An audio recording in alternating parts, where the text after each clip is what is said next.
Okay, today is July 21st, and it has been a long time since I made a video. And there's a reason for that. I'll get into that in a minute. But as you can see, a bunch of the plants are doing good. These just got cut down.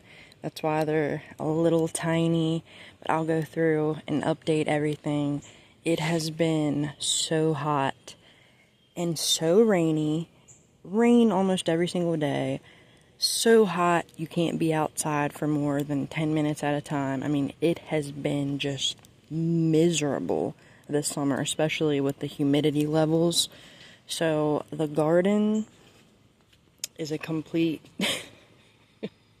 mess. It has been so hot, just way too hot to go out there and pull weeds and tend the garden, and we've gotten so much rain that the weeds and just plants have gone absolutely crazy, and I've just let them. I've just let them go. I've let volunteers come up.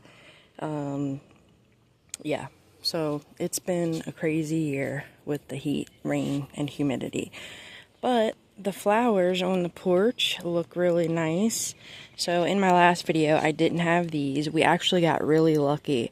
A little bit of time after, a couple weeks after my last video I posted about 2 months ago, we went to the hardware store and found a whole rack of proven winter plants. Like, oh my gosh, it wasn't even like 50% off. It was like, all of these are $2, all of these are $3. Like, it doesn't matter what it was, they were all $2. So this is a lemon coral sedum, which in my area is actually a perennial. So I'm going to be taking those and putting them in the ground somewhere so they'll come back next year. $2. And then this is the Bermuda Beach Supertunia here. Another one in the back. This is just one lemon coral sedum plant in each pot and one Bermuda Beach Supertunia. I'm pretty sure that's what it's called. I thought they would be like more salmony pink, but they're just like they're a little bit more like of a Barbie pink, a little bit darker than the bubblegum petunias. But yeah, I thought that looked really nice together, and as you can see, the plants here are doing pretty good. This is already dried out. I just watered it yesterday, already dried out. So you can see the Kufia here definitely needs some water. The Dichondra, so long and beautiful, just looks beautiful in that pot. Have another one here. I switched the shallow Dollar Tree basket that it was in and put it in like a deeper one, if you can see that. So I've noticed, this is just one Silver Falls Dichondra plant. I've noticed it definitely likes a deeper pot rather than a wider, shallow pot. So if you want to get one plant, I think this was $3.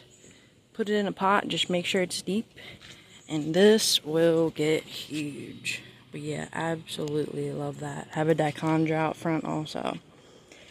And then brought this guy in out here from inside. He's on a little summer vacation here. I bring them outside, they flourish. I bring them inside, they almost die every winter time. So this is how I bring them back to life. I just bring them out on the porch and sit them in the shade, not in the sun. I make sure I keep them in the shade. But yeah, just trimmed these guys up a couple days ago. This is 2 plants in this pot. Try to cover up that bald spot there. Yeah, gave that a trim. They were huge. They definitely don't have as many flowers on them as a Supertunia Vista. These are just regular Supertunias. Supertunia lattes. There's 2 in each pot. Yeah, I would just say, although these are beautiful, you get a much better payoff in flower production if you go with a Vista. So, yeah, I think from now on, even though they have very limited colors in the Vista series, I think I'm just going to go ahead and stick with a Vista rather than Supertunias. But see a moonflower coming up there that I planted. This is the Supertunia Vista Paradise. And these poor things, this is a 14-inch pot right here, and it dries out so quick in all of this crazy weather that we've been having. Bug crawling on me. But yeah, love the flowers on this. And then we have the mess down here. So we have the coneflower that I planted right there. This was in the walkway, like the very first, in the garden, the very first video that I posted this year. It has already flowered. It's gone to seed. I could probably cut that down. I moved the lantana down here. You can see right there, that little yellow flower. Trimmed it down. It was just, this is the Proven Winners lantana. And this actually got more tall than it was bushy. So I cut it down. I thought maybe it would branch out, get a little bit more bushy, but this plant still, no matter what, just cutting it down, it still just wants to go straight up. It doesn't seem like it wants to bush out or anything, so it didn't look right in a pot because it just goes straight up. So I just put it in the ground here and planted it with some vincas, and then I have the gazania that I started from seed. They should be putting off some flowers here soon. There's the moonflower. This is the only dahlia that survived, and you can see a little dahlia flower on it. It's trying to go through the porch right here because the sun comes up this way. So the sun comes up from that direction, so they're trying to sneak under there and get some sun. And so is the moonflower. And then we have the gladiolus. I think I said before, I just planted one bulb here from the Dollar Tree, and it spreads itself. Like it was just a one bulb, and now it's like 4 or 5 plants. You can see how gorgeous that is. And we have the other basket here. I've noticed that with the Supertunia Vista Paradise, it doesn't seem to trail very good. Like it all wants to go up. It doesn't like fall, like trail and then mound. But I mean, it's still a pretty basket nonetheless, but I wish it was just go down a little bit further and then mound up, but it all wants to go straight up for some reason. Another gladiolus right here broke off. I would put it in a vase. I usually do when they break off, but this one's already flowered, almost dead, almost done. Gladiolus, I love them. They're beautiful, but man, they just do not last very long at all. It is a very quick show for a couple of days, and boom, they are dead. It really sucks because it's such a beautiful plant. But yeah, you're only going to get, if you're lucky, maybe a week of flowers on those. But the foliage is still nice too. It looks like some ornamental grass, which I like. And then down here we have the same thing. I had the lantana. It doesn't have any flowers on it, surrounded by vinca. We got this gazania out front. This is actually a volunteer cypress vine that I planted a while back for the hummingbirds. And I'll have to straighten that out. Choking out my vinca flowers here. But yeah, I'll fix that. But this is a cypress vine or a hummingbird vine. I think they're both the same thing. I use the name interchangeably, but these get little red trumpet flowers on them, like the perfect shape for a hummingbird's beak. And then I have a polka dot plant that I was experimenting with. There's actually one on the other side too. I was just experimenting, seeing if I could take cuttings of the polka dot plant and just stick it in the ground and see if it would grow, and it did. It actually did. I can't believe it. I have some larkspur there, a ton of weeds, a bunch of clover weeds. There's another moonflower vine. That is actually a morning glory vine, which is the bane of my existence now. Yeah, a bunch of weeds. The coneflower that was right here fell over under its own weight, and now they are blooming from the ground. But yeah, really pretty, beautiful flowers. This thing planted itself, yeah, from the mother plant. All of my coneflowers that I have all came from a single coneflower plant. in my garden. There's none that I can think of that are alive that I purchased and planted. They're all dead. The only ones that have ever survived are the ones that I planted from seed. But check the garden out. Let's see, we're at 10 minutes. What a mess. Never planted anything here. It was covered in shade. My husband got rid of the tree, a couple tree branches that were right there blocking the sun. Now it actually gets sun. And it's pretty late in the season, so I don't know what I could plant in this area here. If you have any suggestions. Garden, we've just let it go crazy. All of these are volunteer pepper plants. You can see there. They're all mixed throughout. All the tomatoes have just gone crazy. I've had to pull a lot out because we got so much rain. They died, they rotted. The humidity has just been insane, terrible for these plants. They've been struggling a lot. Strawberry patch is overrun over there. And I will tell you what, this is the year of the ground cherry. I am not kidding you when I tell you we have to have at least 200 ground cherry plants. And I did not plant a single one this year. They're all volunteers.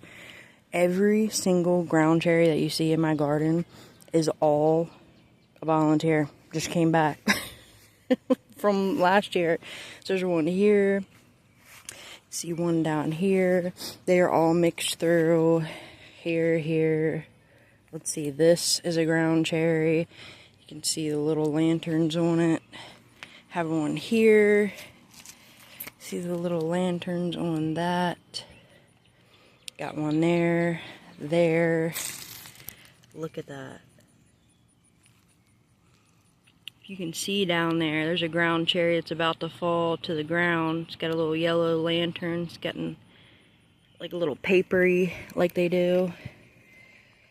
But yeah, the garden is filled with ground cherries. Have some plants here that I never got to plant out because we have gotten, like I said, so much rain, so much heat, so much humidity. All of my heirloom tomatoes that I had in the tray, they all died. So I never got to graft anything. This would have been the worst year to graft too, just trying to take care of them out here in this heat. There's no way I could have done that. All these that you see, besides this, all ground cherries. Peppers right here that have volunteered. You can see a bunch of volunteer peppers there. You can see a bunch of ground cherries here. Ground cherry, tomato, volunteer pepper. Everywhere you look. This right here is all ground cherries. Ground cherries, and the vine that you see going through there, the little spindly vine, is a cucamelon. Well, 100 cucamelons. There's a ton of those that volunteered as well. When I say a ton, I mean a ton. Look at this. Those are all cucamelon vines. We're going to have 1 million. And just look at the ground cherries. See all those. You can see a cucamelon back here. And then a ground cherry right there. They're everywhere. Everywhere. I don't know what we're going to do with all of these. I'm going to have to make some ground cherry jam. But yeah, there is some cosmos mixed in here. Getting ready to bloom. You can see one back here. Really pretty little plant. I thought the flowers would be much bigger. But they're still pretty. They're just tiny. The wave petunias went to seed, apparently. They formed their little seed pods and died, pretty much. But yeah, this is peppers. Did not plant this. Didn't plant this. None of these. Didn't plant this. This is like a garden of volunteer plants, pretty much. You can see a cucamelon right here. If you're not familiar with what a cucamelon is, that is what they are. Tiny little, teeny tiny little cucumbers. They're known as mouse melons, Mexican sour gherkins, but yeah, they are everywhere along with the ground cherries. You can see all of the beautiful cone flowers. All of those are volunteers. Look at this. So this is a zinnia that grew in the walkway. Did nothing to it. It literally just grew by itself. That's how easy it is to grow plants. People think it's so hard. I mean, this thing right here is proof. You can just throw seeds down and they'll find a way to grow. But check this little guy out. He's so cute. Not sure what type of sunflower this is. It's really cute. Got another one here. We got a big guy in the middle there. Well, medium. See that? And I also, if you can see these vines growing up around, those are moonflowers. Another big sunflower there. Tons of coneflowers. Tomatoes are doing pretty good. Let's see, these, I can tell, these are volunteer spoon tomatoes. Didn't plant these. There's another sunflower. This looks like it's going to be a pretty big one. Like a mammoth Russian, maybe. You can see, what else do I have there? Another volunteer zinnia. Oh, so this plant right here and right here, these are poblano plants. You can see the pepper on them. Trying not to get stung because there's a million bees. They all love my coneflowers. See a little pepper right there. Poblano. And then the gorgeous, what is that called? Stargazer lily back there. And I'm trying to stay away from this dude.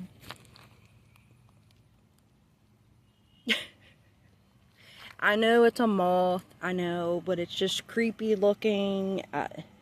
It's just scary looking, man. I don't know. I'm just trying to stay away from it.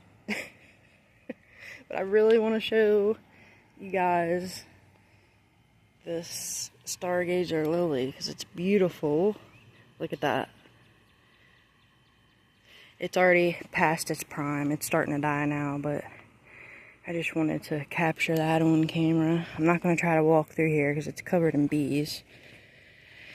So let's go on the other side.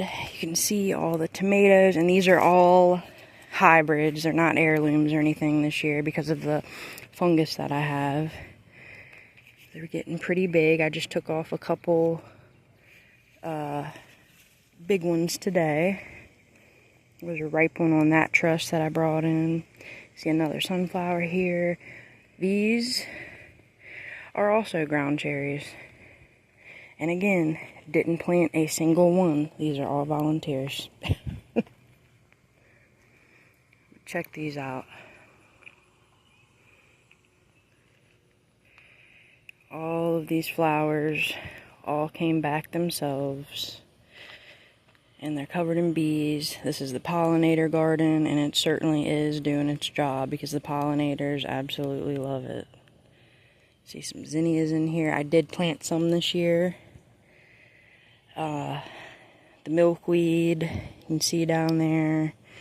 The orange and red flowers that you see, those are blanket flowers. There's another name for them. Those little pink flowers are cosmos. These are coneflower or echinacea, as a lot of people know them. But yeah, just take a look and you can see this darn morning glory vine right here. I'm gonna have to reach in there one day and yank that out. I just yanked out like 2 pounds of vines a little bit earlier. But here's more sunflowers. Try not to get stung. All of these that you see, all these tomatoes, I didn't plant a single tomato in this bed. Alright, let me get out before I get stung. Bee just landed on me. Didn't plant a single one of these. These are all volunteer tomatoes, and I have no clue what kind they are. There's also some ground cherries mixed in. See some sunflowers here. They've also collapsed under their own weight. You can see another sunflower here that's just been completely strangled by a morning glory. This is why I try to get these out of the garden. They do make such beautiful flowers. They're closed up now. I mean, they call them morning glories because they bloom in the morning. But man, let me find one. Yeah, they're all closed up. Such a beautiful flower, but such a pain in the rear. They will choke out every single thing around them. But yeah, garden has gone wild. These bloomed a long time ago. And they're starting to hang over a little bit. See a really pretty Cosmo. I did plant these this year from seed. Hollyhock under there. The deer have eaten it down. So I don't think that there's going to be anything coming from that. But the flowers are doing good at the edge of the beds. There's another volunteer coneflower. I'm just going to let that go. Yeah, I've barely trimmed these up. Nothing has gotten fertilizer. Nothing has gotten mulched properly. This has just been a tough year. A tough couple years. I'd say the last 3 years, man, it's always something. Either it's too dry, or it's too wet, or both, or it's too hot. There's another volunteer pepper there. And these, I'm guessing, are Sugar Rush. The volunteer peppers are Sugar Rush Peach or Sugar Rush Red. Once you plant a couple of those, Sugar Rush Peach, Sugar Rush Red, they also have Sugar Rush Cream. They're pretty intense heat. Definitely would not give them to people who aren't familiar and or enjoy spicy stuff. Plant a couple of those, they'll come back every year. Even have a volunteer nasturtium. I've never had that, I don't think. Maybe I have. But they are so hard to grow for me. I know so many people grow them so easily, not me. They are so hard for me to grow. But yeah. So that's a garden update. I do want to go out front and show you some new things that we got out front. I usually don't show the front of my house because it looks like crap. I don't take care of my flower beds like I should, but this year I did. So I took some Creeping Jenny, put it on either side of the bed. I had this Creeping Jenny from last year. Just found out last year that it was a perennial.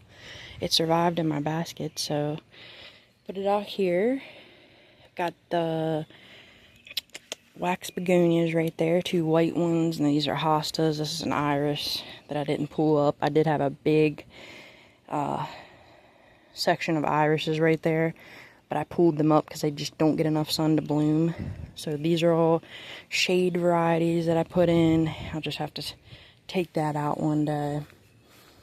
But check these out. This is a Persian Shield. I came up with this combination by myself. I just looked on Pinterest, looked up some plant combination, shade plants.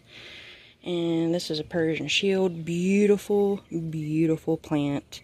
We have a Creeping Jenny in the front, same plant as that. You can see the difference what they look like when they're in a pot versus in the ground. And also in this pot there is 1, 2, 3, 4 plants. So, I mean, it doesn't have a lot of room to get very big. 2 polka dot plants. There's 1, 2, 3, 4. Yeah, 4 plants in there. Same thing on this side. Beautiful, beautiful combination, if I say so myself. And then we have another dichondra. I just love the dichondras in this urn right here. It just looks like an English garden, like a formal garden. I've really gotten into that. I still like the cottage garden look. But for the front of your house, I like a little bit of order, a little bit of symmetry. And then we have another moonflower vine here. A bunch of vincas here. These are some gladiolus that I planted a long time ago that came back. Back there's 2 little roses I need to pull up. They were just like those dollar roses that come in a cup that you give people for their birthday or, I don't know, some celebration or whatever. They just have them wrapped in like colors and they're always in the grocery store. I put them in the ground. They come back every year, but they look like crap. So I'm going to take those out and replace those with something. I'm thinking about doing a hibiscus on this side. So there's a little bit of some like interest over here, shrubbery over here. But these are blanket flowers. You can see the bees absolutely love them. These were daylilies and they have done their thing. They've bloomed and they're done for the year. I have some more vincas here. Vincas, I moved the salvia that was out back because it just wasn't getting enough sun. These guys definitely, I've learned they love sun, they love heat. They don't want to be in a cold, dark place like they were out back. And this is a Bobo hydrangea, which is suffering a little bit, and I don't know if it is getting burnt or if it is some type of fungus.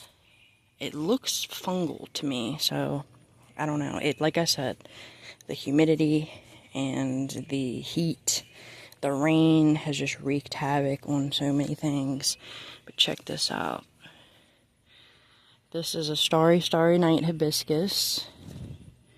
Really beautiful plant. You can see all of the buds. These will open up tomorrow. They do only open for 1 day. But man, when they do open, they are gorgeous. Another thing that I don't like, I mean, it's fine, I'll deal with it. They just drop these when the flowers close up, and the flowers are huge. I mean, this is the size of like a dinner plate. So when they drop, I mean, it leaves like a big, it looks like just rolls of used toilet paper on the ground. Other than that, I absolutely love this plant. But yeah, there's just a couple things that annoy me. Just like the blanket flower, I love the blanket flower. But the reason they call it a blanket flower is because it lays on the grass and then blooms. It just won't go straight up. I think I can find some like dwarf varieties that won't do that. Man, they are so pretty. I just hate how they lay on the ground. I hate that. It just looks so untidy and so, like, this is good for a cottage garden. Like out back would be perfect. That's why I have them out there. But in my front flower bed, I just want a little bit more tidy looking. I won't pull those up and throw them away. I'll definitely pull them up and put them out back.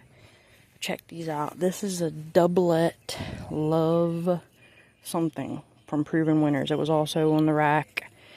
That was $2. This is just one plant inside of this teeny tiny little, I got it from Dollar General, little tiny pot. Maybe it's a 10-inch pot.